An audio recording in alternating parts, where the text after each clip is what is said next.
So the thought is really the enemy. So thought can only create problems, it cannot solve the problems at all. That's all that I am trying to say.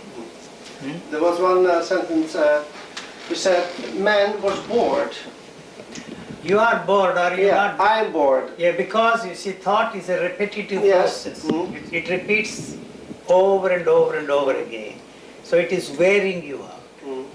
Doing every day the same thing, I get bored and I want to invent things. You invent problems. all Yes. kinds of things. Now, there isn't any animal that gets bored. No, not at all. Why does man get bored? Because man feels that there is something more interesting, more meaningful, more purposeful to do than what he is actually doing. Anything you want more than the basic needs creates this boredom for the human beings. Anything you want more than that. Is that all? That's all that is there. The nature is interested in only two things, to survive and to reproduce one like that. That's all it is interested in. Anything you superimpose on that, all the cultural input is responsible for the boredom of man.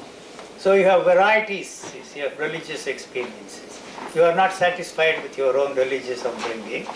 So you bring from India, from Asia, from Japan, from China, all kinds of things. You see, that's very interesting, something new there. You see, you pick up a new language and then try to talk and use that language and feel important.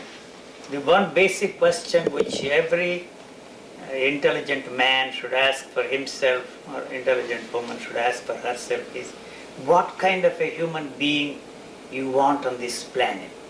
Unfortunately, the religious thinking of man for centuries has placed before us the model of a perfect being.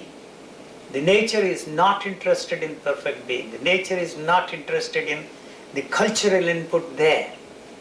That's the battle that is going on there. So the demand by our society or culture to fit everybody into that value system created by our society, placing before us the model of a perfect being, is really the cause of man's tragedy.